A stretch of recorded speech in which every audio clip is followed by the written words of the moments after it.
The date was December 7th, 1941. Frank Murphy was home with his family in Atlanta, finishing their Sunday dinner of leg of lamb. A friend telephoned and told his father to turn on the radio immediately. The news that came through the speaker changed everything. Japan had attacked Pearl Harbor without warning, and across the Pacific, American forces were under fire. Within hours, the United States was at war. For Murphy, a 20-year-old college student at Emory University who had learned to fly a Piper Cub on weekends, the attack was a personal shock. He knew the draft would come for him, but he wanted to choose his own path. He wanted to go into aviation and serve as an officer.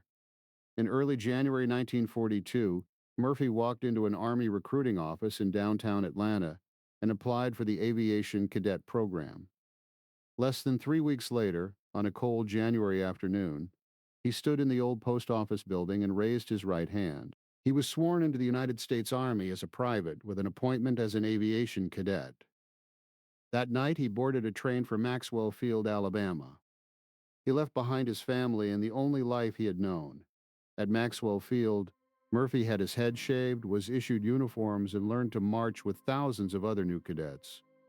The days were filled with medical exams, classification tests, and endless drilling. One test stopped him cold. The depth perception exam required him to align two moving posts inside a tunnel-like box. He tried repeatedly over 2 weeks, but he could never pass it. A tactical officer called Murphy to his office and explained that he might not qualify for pilot training, but the Army had a critical need for navigators. A class was forming for 15 weeks of training at Turner Field. If he passed, he would be commissioned a second lieutenant with the same pay and rank as a pilot. The decision was his. Murphy did not hesitate. He had always been good with numbers and enjoyed the challenge of cross-country flying. Navigation was an ancient art that appealed to him. He volunteered on the spot.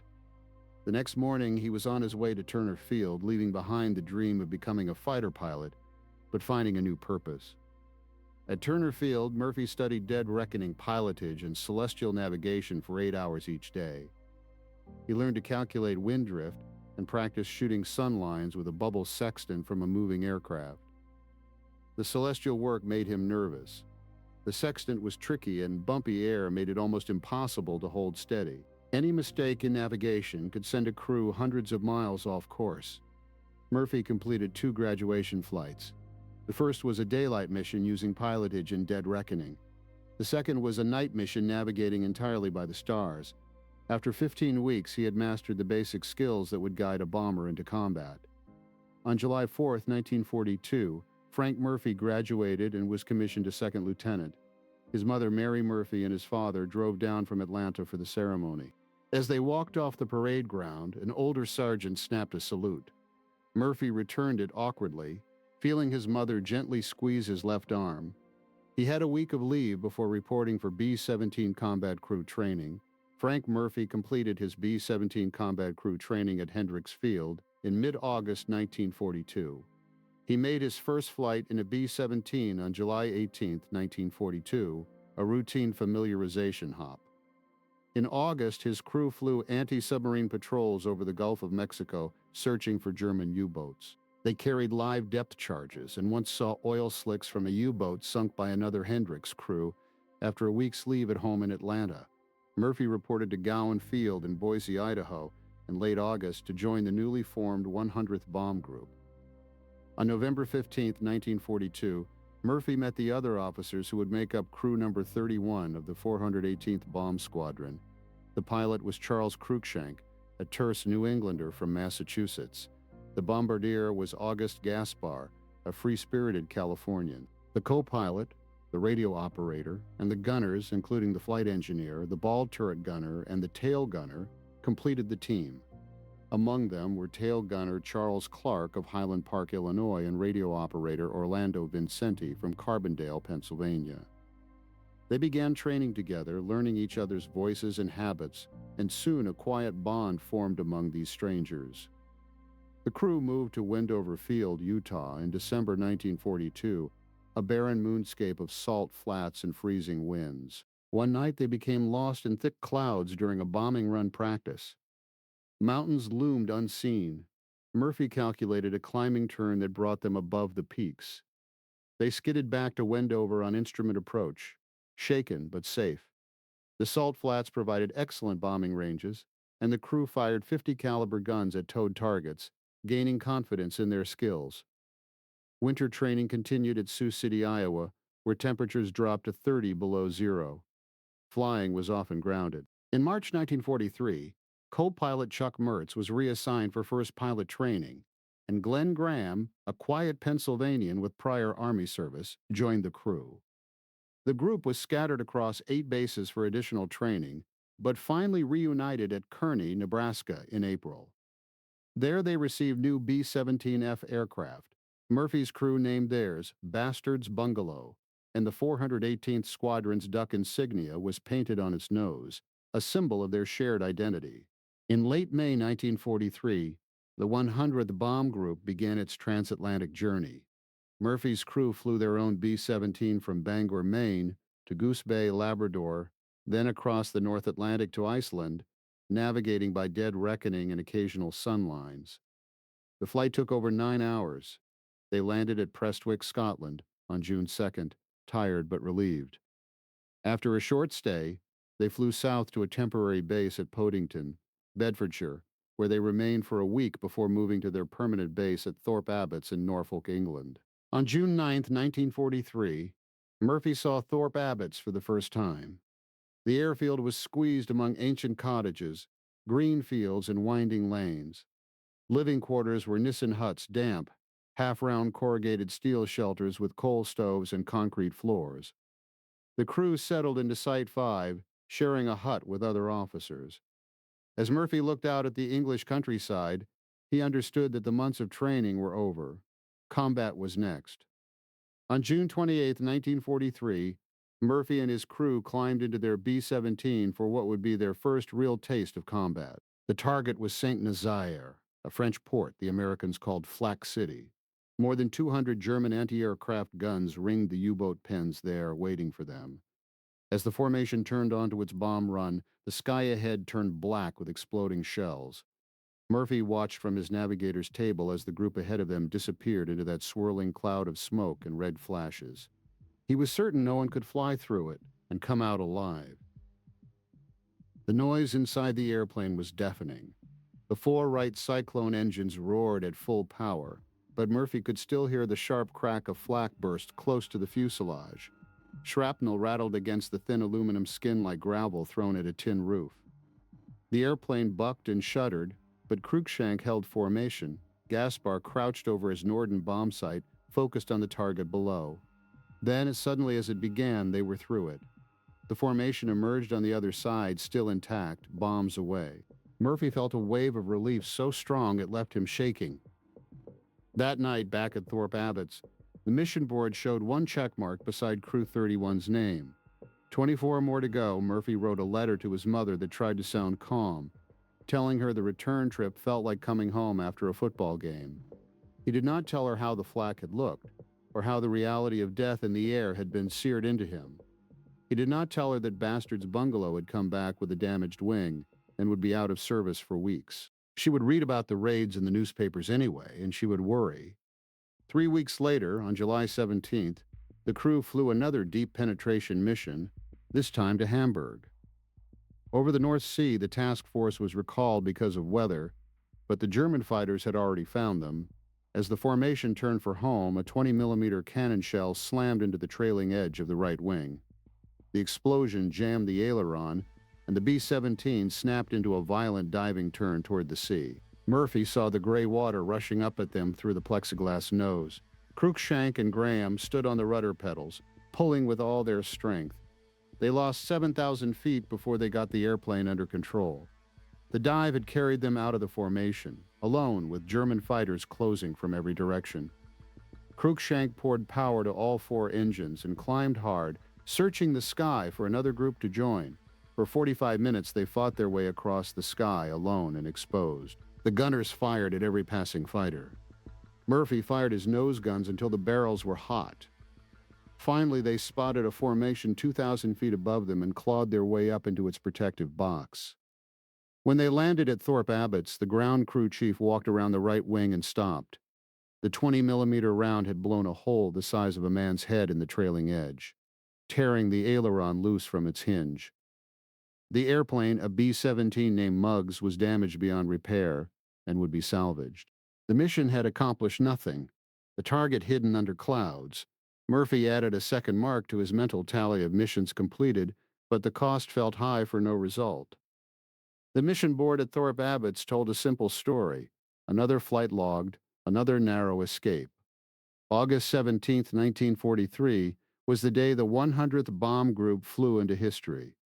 The target was Regensburg, deep in Bavaria, farther into Germany than any 8th Air Force mission had ever gone. The plan was audacious. After bombing the Messerschmitt factory, the entire 4th Bomb Wing would keep flying south, cross the Alps, and land at bases in North Africa. There would be no fighter escort for most of the route. The P-47 Thunderbolts could only accompany them partway before fuel ran low. Murphy's crew would fly mugwump with their squadron commander, John Egan, riding in the nose compartment. The German fighters hit them before they crossed the border. Wave after wave of Me-109s and Feb-190s came at the formation from every direction, firing cannons and rockets. Inside the airplane, the noise was constant. Egan grabbed one of the nose guns and fired alongside Murphy and Gaspar. The floor became ankle-deep in spent shell casings. At one point, Murphy ran low on ammunition, pulled off his oxygen mask, crawled back through the bomb bay to the radio room, dragged a heavy box of belted rounds forward, and loaded his gun again, all without oxygen. The adrenaline kept him moving. The 100th Bomb Group lost 9 of its 22 aircraft that day. Of the 9 crews, 34 men were dead and 55 were prisoners of war. Murphy's crew made it through, but the faces of the men who did not come back filled the empty bunks in Site 5. A week later, Murphy sat in his Nissen hut and wrote to his mother that the war was becoming a nightmare. He did not tell her that he had seen 60 parachutes in the air at once, or that the 20-millimeter shells had passed so close he could feel their heat. The mission board now showed 11 check marks, 14 to go if he was lucky. Over the next 6 weeks, Crew 31 flew 10 more combat missions to targets across France and Germany. The 100th Bomb Group continued to take heavy losses, but the crew kept flying, pushing their mission tally to 20 by early October. Sunday, October 10th, 1943, dawned clear and cold over Thorpe Abbotts. For Murphy and his crew, it would be their 21st mission, just 4 more to go before a completed combat tour. But the 100th Bomb Group was a shadow of itself. After the carnage of the previous week, only 17 aircraft could be mustered for the day's target. The rail yards at Munster, just 35 miles inside Germany. The formation was the smallest the group had ever sent, and everyone on the flight line knew what that meant. The crew climbed into a borrowed B-17F named All Argo, a newer ship assigned to them for this mission. Murphy settled into his navigator's seat and watched the green fields of East Anglia fall away below him. The German fighters hit them before they reached the target. From every direction, Me-109s and Feb-190s swarmed the depleted formation, which had already lost 4 aircraft to mechanical failures over the channel. Murphy was firing his left nose gun when a 20-millimeter shell exploded just behind him, sending him crashing to the floor. Shrapnel burned into his left arm and shoulder. The intercom was dead. Through the plexiglass, he saw smoke boiling from the number 4 engine and felt the controls go slack under the pilot's hands. The alarm bell did not ring. The system was shot away, but Murphy knew. He watched co-pilot Glenn Graham pull the emergency release on the forward hatch and disappear into the slipstream. He clipped on his chest-pack parachute, crawled to the opening, and dropped into the cold, quiet air 20,000 feet above Germany. His parachute opened with a violent snap. Drifting down, he saw the burning wreckage of a B-17 falling away to the northeast, his own airplane tearing apart over the Bertelmann farm at Leenen. Inside that wreckage lay the bodies of Sergeant Charles Clark in the severed tail section and Tech Sergeant Orlando Vincenti in the center fuselage. They never got out. John Egan's plane had gone down minutes earlier, but he survived and was captured. Murphy landed hard in a field near the village of Holzhausen, twisted his ankle, and was immediately surrounded by German farmers. One of them, a woman named Elizabeth Waldman, walked up to him and spoke the words he would hear 100 times in the months ahead. For you, the war is over. Within the hour, he was reunited with his pilot, Charles Cruikshank, in the back of a captured Mercedes touring car. The crew was scattered, wounded, captured, or dead, and Murphy's long road as a prisoner of war had begun. From the Rahway farmhouse, the wounded Murphy was driven south to the airfield at Münster-Handorf, a Luftwaffe night fighter base. He joined roughly 30 other American prisoners in a detention building with barred windows. Among them was his bombardier, August Gaspar, who had also bailed out and been captured. A Luftwaffe doctor cleaned and bandaged the shrapnel wounds in Murphy's left arm and shoulder, though the pain was already beginning to dull into a deep ache. That evening, German pilots came to the building and spoke with the prisoners, exchanging a quiet, mutual respect between men who had faced each other in the sky just hours before. The next morning, the prisoners were marched to the Münster train station through a hostile crowd. They were packed into a third-class passenger car with 4 guards and began a long journey south along the Rhine, past the devastated cities of Cologne and Dusseldorf. At the main railway station in Frankfurt, they were led through crowds of angry, glaring civilians and put on a streetcar to the Luftwaffe interrogation center, Dulag Luft. There, Murphy's flying clothes and personal belongings were confiscated. He was fingerprinted, photographed, given an oversized GI overcoat, and then thrown into solitary confinement, a dirty cell 10 feet long and 5 feet wide, with only a straw mattress, a stool, and a slop jar. Mid-morning on October 13th, Murphy was pulled from his cell for interrogation. The German major who questioned him spoke flawless American English and immediately exploited a critical weakness. Murphy had left his dog tags on his bedside table before the mission. The major reminded him that without identification, he could be treated as a spy or saboteur and shot. Murphy's heart pounded, but he held to his name, rank, and serial number. The interrogation dragged on for several sessions over 6 days, the major reciting detailed facts about the 100th bomb group that Murphy himself did not know. In the end, the Germans seemed satisfied he had no valuable information, and on October 17th, Murphy was pulled from solitary, allowed a 1-minute shower, and loaded into a boxcar with dozens of other new prisoners for the 300-mile journey to Stalag Loop 3 at Sagan. On Friday, October 22nd, in Atlanta, Mary Murphy was sitting in the glassed-in sunroom of the family home on Pasadena Avenue with her husband and her son Mike. She noticed a Western Union delivery boy on his bicycle pedaling slowly up the street. When he turned into the driveway, her heart sank. She asked her son to answer the door. Mike signed for the telegram, opened the envelope, and read the words aloud. The Secretary of War regretted to inform her that her son, Captain Frank D. Murphy, had been reported missing in action since October 10th. 2 days later, a letter arrived from a stranger, Mrs. Dally Wofford, whose own son had been shot down over Regensburg in August. She wrote that she felt almost confident Frank had been captured by the Germans, and that she would rather have her son a prisoner than still in England flying raids. Mary Murphy held on to that letter like a lifeline, praying it was true.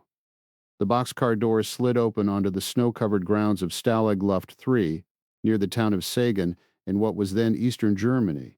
Frank Murphy stepped out into the compound and looked across the barbed wire at the gray wooden barracks. He was assigned to the south compound, where he quickly found familiar faces. Charles Cruikshank, August Gaspar, and Glenn Graham had all arrived ahead of him. The camp was run by the Luftwaffe, and the routine was stark.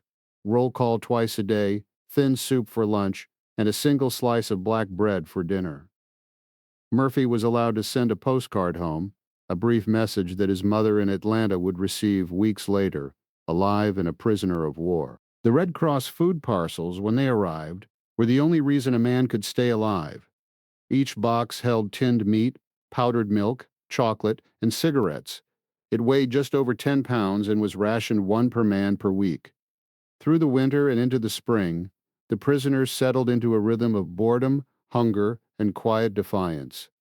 Murphy learned that his own barracks had been digging a tunnel, scooping out sandy soil by hand and hiding it under the floorboards, but their effort was never finished.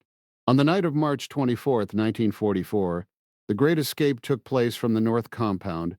76 men crawled through a tunnel that had been dug over a year. Murphy heard the commotion from across the compound, shouts, dogs barking, searchlights sweeping the wire. The next morning, the Germans announced that 50 of the escapees had been shot. The murders sent a cold silence through every hut. The camp tightened its security and morale after a brief surge settled into a grim endurance. By mid-January 1945, the rumble of artillery could be heard from the east. Soviet forces were closing on Sagan. On January 27th, the Germans ordered the entire camp to evacuate. Murphy and thousands of other prisoners were marched out through the main gate into a blizzard, wearing whatever clothing they had. The temperature was well below zero, and the snow quickly soaked through their shoes. Men collapsed from exhaustion and were shot where they fell. Murphy walked for 3 days and 3 nights, covering nearly 60 miles with no food and only handfuls of snow for water. He traded his ruined leather boots for a pair of wooden clogs from a fellow soldier and kept moving. The column stumbled onward, still alive, still in German hands, but leaving the huts of Stalag Luft 3 far behind. Then the survivors were herded into overcrowded boxcars for a journey south into Bavaria. The column of prisoners staggered out of the train station into a landscape of frozen mud and dirty snow. Frank Murphy, still wearing the wooden clogs he had traded for on the march, felt the cold seep through the thin soles. The guards shouted and prodded, pushing the men forward onto roads that stretched into a white nothingness. This was the second stage of the evacuation, and it was already killing men. The temperature stayed well below zero, and the wind cut through their ragged uniforms like broken glass. Murphy walked with his head down, placing one foot in front of the other, trying not to think about the men who had fallen and been shot in the hours before. Charles Cruikshank marched somewhere in the column ahead of him, and August Gaspar and Glenn Graham were somewhere behind. They had all survived the first 60 miles. Nobody knew how many more remained. Men collapsed without making a sound. They simply folded into the snow, and the guards did not stop to check whether they would rise again. Murphy's clogs had frozen stiff, but they stayed on his feet while other prisoners lost boots to frostbite and exposure. The column kept moving. After what felt like an eternity of marching, the column arrived at the gates of Stalag 7A in Moosburg, Bavaria. It was early February, and the camp was already crammed with thousands of prisoners from other evacuated camps. Murphy and his crewmates were pushed into a tent with no heat, no bunks, and no latrine. The ground was frozen, and men slept sitting up, pressed against one another for warmth. Food at Stalag 7A was even scarcer than it had been at Sagan. The Germans issued one bowl of thin soup per day and a single slice of black bread. Red Cross parcels, which had been their lifeline at Stalag Luft 3, arrived only rarely now. Murphy lost weight. He could not afford to lose, and his flight jacket hung loose on his shoulders. The wooden clogs stayed on his feet, cracked but still serviceable. The weeks dragged into March, and the distant rumble of artillery grew louder. The prisoners could hear the guns moving closer from the west, where the American and British armies were pushing into Germany. Morale swung wildly between hope and despair. Men who had survived 2 years in captivity began to die of dysentery and pneumonia in the mud of Moosburg. Murphy kept his head down and waited. On the morning of April 29, 1945, the guards vanished. The gates of Stalag 7A swung open, and a column of American tanks rolled into the camp. Men in olive drab uniforms climbed out of armored vehicles and walked among the prisoners, handing out rations and cigarettes. General Patton's Third Army had arrived. Murphy stood in the sunlight, blinking, not quite believing what he was seeing. He was thin, weak, and covered in filth. His uniform hung on him like a scarecrow's clothes, but he was alive. He found Cruikshank and Gaspar and Graham among the crowd of liberated men, and they stood together, not saying much because there was nothing that needed to be said. Later, Murphy learned that Robert Bixler had survived his severe chest wound and had also been liberated. They had flown 21 missions together, been shot down over Germany, survived Sagan and the March and Moosburg. They had made it. Murphy looked down at his feet. One of the wooden clogs was still there, split and splintered, held together by rags. The other had been lost somewhere in the mud of Stalag 7A. He had worn them through the worst days of his life, and they had carried him home. He kept that single clog, a tangible reminder of everything he had endured. Frank Murphy returned to the United States in the summer of 1945 and was discharged from the Army Air Forces in January 1946 with an Air Medal, 3 Oak Leaf Clusters, a Purple Heart, and a Prisoner of War Medal. He went back to college on the GI Bill, built a career as a lawyer for the Lockheed Corporation, raised 4 children, and never stopped walking with the ghosts of the men who did not come home. He always said survival was the luck of the draw. Nothing more, nothing less. If you have a story from a father or grandfather who served in the air war over Europe, or who was held as a prisoner of war, we would be honored if you shared it in the comments below. Please consider subscribing to the channel and giving this video a like to support our work, preserving the history of the men who fought and flew. Thank you for listening, and thank you for remembering.